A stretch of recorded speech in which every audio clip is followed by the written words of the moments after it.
মে দিবসে শ্রমিক দলের সমাবেশ, ভার্চুয়ালি যুক্ত হয়ে বক্তব্য রাখছেন তারেক রহমান। নানা আয়োজনে সারা দেশে পালিত হচ্ছে মহান মে দিবস।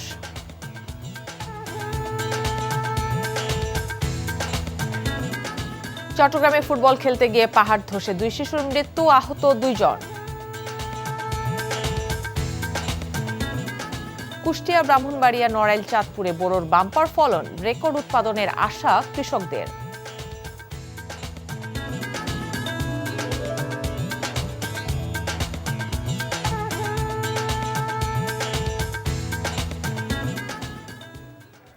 আসসালামু আলাইকুম, খুরশিদা কাকলি স্বাগত জানাচ্ছে এনটিভির দেশের খবরে। গ্রাউন্ড সিমেন্ট শিরোনাম দেখছিলেন, এবার পুরো খবর। দর্শক, রাজধানীর নয়াপল্টনে জাতীয়তাবাদী শ্রমিক দল আয়োজিত শ্রমিক জনতা সমাবেশে বক্তব্য রাখছেন বিএনপির ভারপ্রাপ্ত চেয়ারম্যান তারেক রহমান। সরাসরি যাচ্ছে তার বক্তব্যে। কোথায়, কার কাছে, কিভাবে তাদের সমস্যা সম্ভাবনার চিত্র তুলে ধরবে, কে তাদের প্রতিনিধি? রাজনৈতিক দলের প্রতিনিধি হিসাবে আমরা মনে করি প্রান্তিক জনগোষ্ঠীর দুঃখ, দুর্দশা, সমস্যা, সম্ভাবনার কথাগুলো যাতে রাষ্ট্র এবং সরকারের কানে পৌঁছে, এই জন্যই জনগণের প্রত্যক্ষ ভোটে নির্বাচিত জনপ্রতিনিধি, নির্বাচিত জাতীয় সংসদ এবং নির্বাচিত সরকার প্রয়োজন। কারণ জনগণের প্রত্যক্ষ ভোটে নির্বাচিত প্রতিনিধি, নির্বাচিত সরকার অবশ্যই জনগণের কথা শুনতে বাধ্য। প্রিয় ভাই ও বোনেরা, জনগণের কাছে জবাবদিহিমূলক সরকার প্রতিষ্ঠার জন্য রাষ্ট্র, রাজনীতি এবং সরকারের সংস্কারের জন্য বাংলাদেশের পক্ষের রাজনৈতিক দলগুলোর সঙ্গে আলোচনা করে 2023 সালে বিএনপি 31 দফা সংস্কার কর্মসূচি ঘোষণা করেছিল। সংস্কার কর্মসূচি নিয়ে বর্তমানে বিএনপি সারা দেশে জনগণের বিভিন্ন শ্রেণী পেশা জনগণের সঙ্গে সংলাপ করে চলছে। পাশাপাশি সংস্কার কর্মসূচি বাস্তবায়নে বিএনপি অন্তর্বর্তীকালীন সরকারের সাথেও আলোচনা করছে।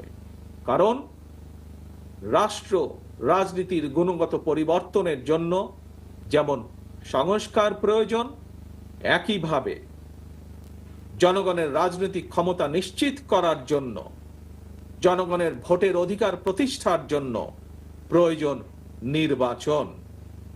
বিএনপি মনে করে সরকার এবং নির্বাচন উভয়টি প্রয়োজন। অন্তর্বর্তীকালীন সরকারের প্রতি আহ্বান, আপনারা একটু সতর্ক থাকবেন। অন্তর্বর্তীকালীন সরকারের একটি অংশ সংস্কার এবং নির্বাচনকে মুখোমুখি দাঁড় করিয়ে ফ্যাসিবাদ বিরোধী রাজনৈতিক দলগুলোর মধ্যে সুপরিকল্পিতভাবে বিরোধ উস্কে দিতে চায়। গণতান্ত্রিকামী জনগণের মনে এ ধরনের বিশ্বাস জন্ম দিতে শুরু করেছে। তাদের কাছে আমাদের আহ্বান, স্বল্প মেয়াদী এবং দীর্ঘমেয়াদী সংস্কার প্রস্তাবনা প্রণয়ন করুন। কোনো রাজনৈতিক দলের আপত্তি নেই, তবে পাশাপাশি প্রয়োজনীয় সংস্কার সম্পন্ন করে আইন শৃঙ্খলা বাহিনী, বিচার বিভাগ এবং নির্বাচন কমিশনকে প্রস্তুত করুন। সুনির্দিষ্টভাবে আগামী জাতীয় নির্বাচনের রূপরেখা ঘোষণা করুন।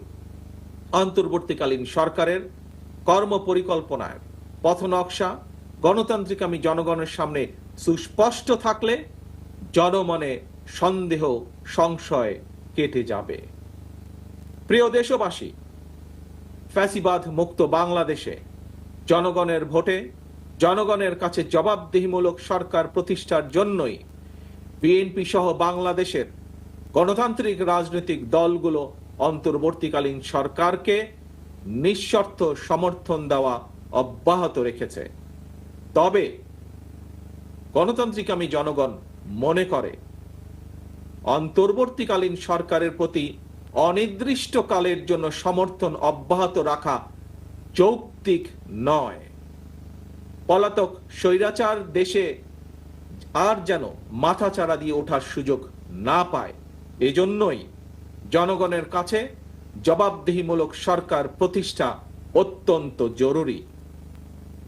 ফ্যাসিস্ট কিংবা স্বৈরাচার হওয়ার মন্ত্র দেশের সংবিধান কিংবা দেশের আইনে লেখা থাকে না, বরং সংবিধান বা আইন না মানার কারণেই ফ্যাসিবাদের জন্ম হয়।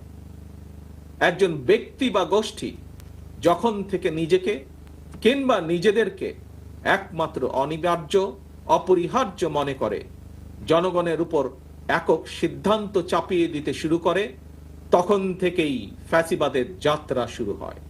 এবং এ কারণেই বলতে চাই, কোন ব্যক্তি অথবা গোষ্ঠীর মনে বিনা ভোটে ক্ষমতা দীর্ঘায়িত করার সুপ্ত বাসনা, পুনের আকাঙ্ক্ষা যেন রাষ্ট্র সরকারকে ফ্যাসিবাদে প্রতি প্রলুব্ধ করতে না পারে, সেজন্যই জনগণের প্রত্যক্ষ ভোটে নির্বাচিত জনপ্রতিনিধি, নির্বাচিত জাতীয় সংসদ এবং জবাবদিহিমূলক সরকার প্রতিষ্ঠা করা দরকার। নিয়মিত গণতান্ত্রিক চর্চার মধ্যে দিয়ে দেশে মানুষের অধিকার সুরক্ষিত হয়ে উঠে, রাষ্ট্র রাজনীতিতে গণতন্ত্র প্রাতিষ্ঠানিক ভিত্তি পায়।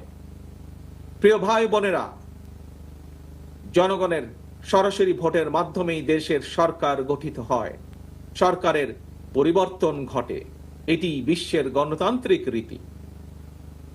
তবে রাষ্ট্র স্বৈরাচার কিংবা ফ্যাসিবাদের কবলে পতিত হলে গণবিপ্লব কিংবা গণ অভ্যুত্থানের মাধ্যমেও ফ্যাসিবাদী সরকারের পরিবর্তন হয়, তত্ত্বাবধায়ক কিংবা অন্তর্বর্তীকালীন সরকার গঠিত হয়।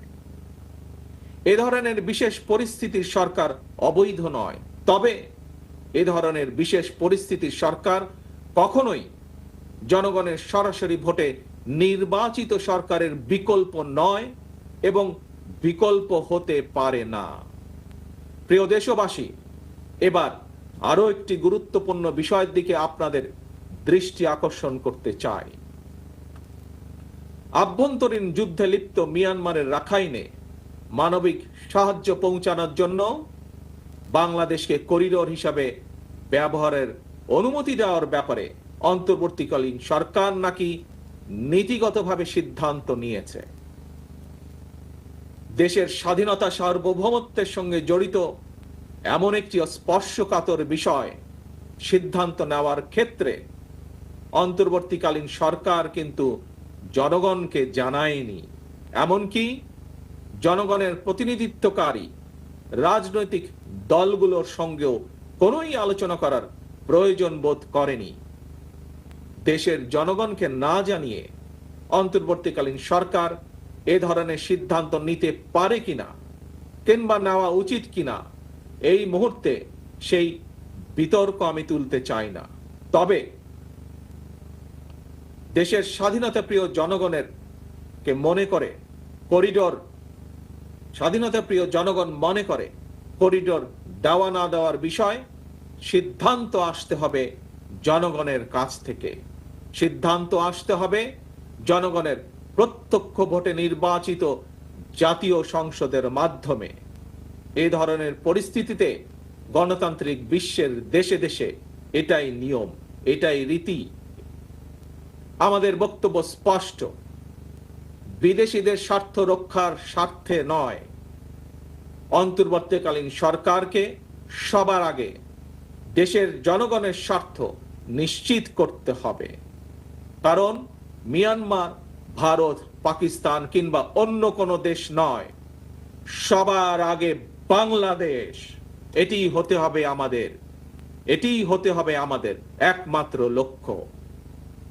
সারা দেশের শ্রমজীবী কর্মজীবী ভাই ও বোনেরা, আমি বিশ্বাস করি, বিএনপি বিশ্বাস করে, তৃণমূলের জনগণের রাজনৈতিক এবং অর্থনৈতিক ক্ষমতায়ন ছাড়া শ্রমজীবী কর্মজীবী মানুষের ভাগ্যের পরিবর্তন সম্ভব নয়। শ্রমজীবী কর্মজীবী মানুষের অধিকার উপেক্ষা করে কোনো রাষ্ট্র এগিয়ে যেতে পারে না।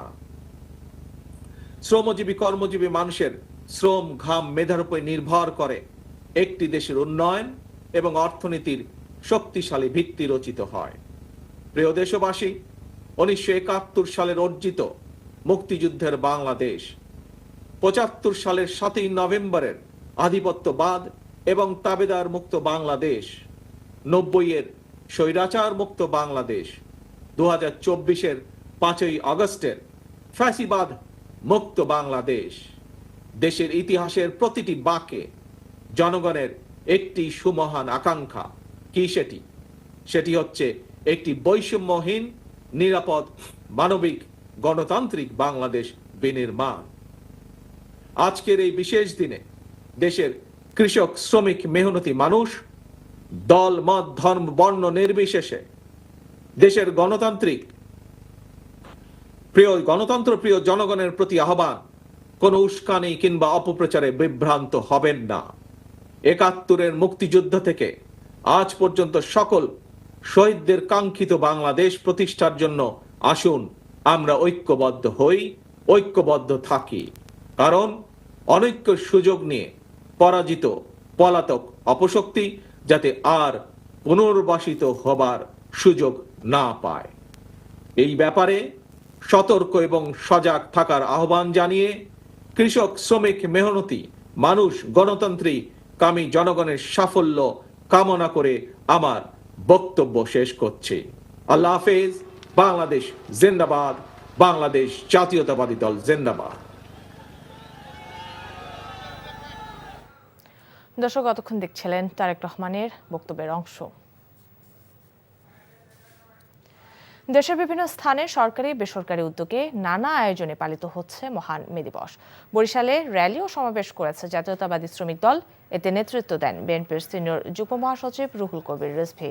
শ্রমিক কল্যাণ ফেডারেশন সহ বিভিন্ন সংগঠনের উদ্যোগে চট্টগ্রামের মে দিবসের র্যালি বিভিন্ন সড়ক প্রদক্ষিণ করে। এর আগে অনুষ্ঠিত হয় সমাবেশ। রাজশাহীতে র্যালি ও সমাবেশ করেছে জাতীয়তাবাদী শ্রমিক দল। এতে বিএনপি চেয়ারপারসনের উপদেষ্টা মিজানুর রহমান মিনু সহ অন্যরা অংশ নেন।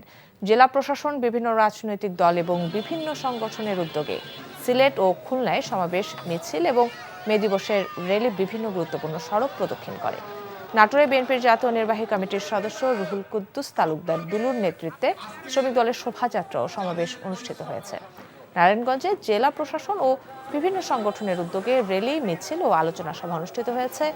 গাজীপুরে র্যালি, সমাবেশ ও সাংস্কৃতিক অনুষ্ঠানের মধ্য দিয়ে পালিত হচ্ছে মহান মে দিবস।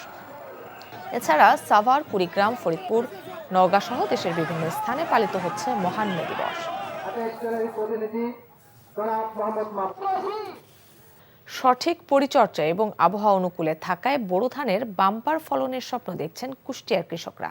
এছাড়া ব্রাহ্মণবাড়িয়া, নড়াইল ও চাঁদপুরেও ভালো ফলন হয়েছে। ঝড় বৃষ্টির শঙ্কায় কোথাও কোথাও আগাম ধান কেটে নিচ্ছেন কৃষকরা।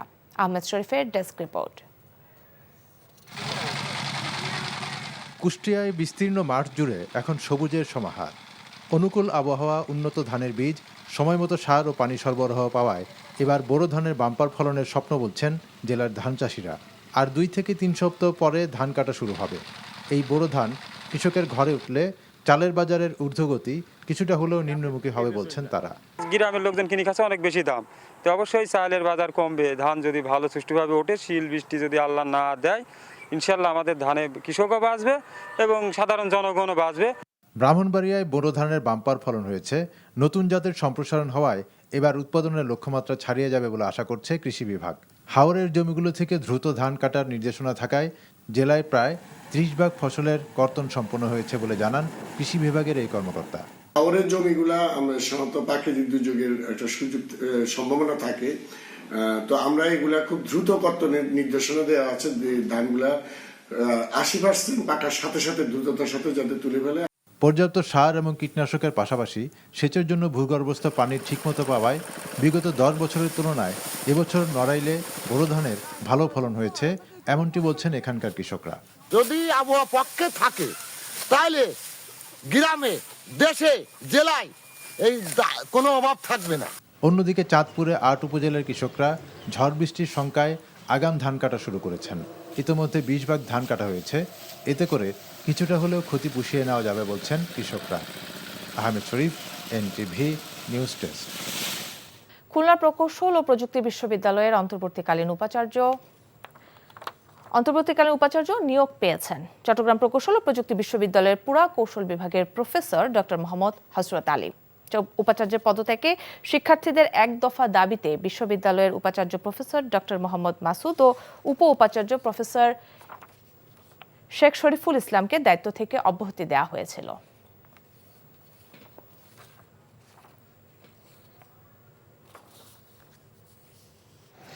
মাগুরায় পৃথক সড়ক দুর্ঘটনায় ৩ জন নিহত হয়েছে। পুলিশ জানায় দুপুরে শ্রীপুর উপজেলার চতুরিয়া এলাকায় মোটরসাইকেলের সাথে ইঞ্জিন চালিত 3 হুইলারের সংঘর্ষে মনিরুল ইসলাম এবং তসলিম হোসেন নামে 2 জন নিহত হয়।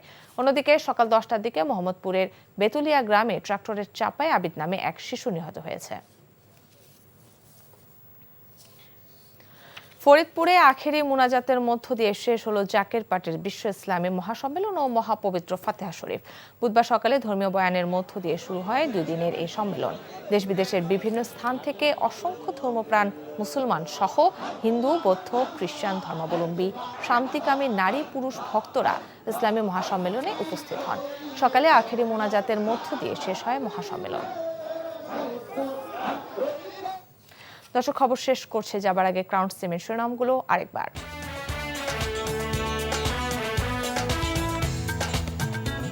সুনির্দিষ্টভাবে আগামী জাতীয় নির্বাচনের রূপরেখা ঘোষণা করতে সরকারের প্রতি তারেক রহমানের আহ্বান। নানা আয়োজনে সারা দেশে পালিত হচ্ছে মহান মে দিবস।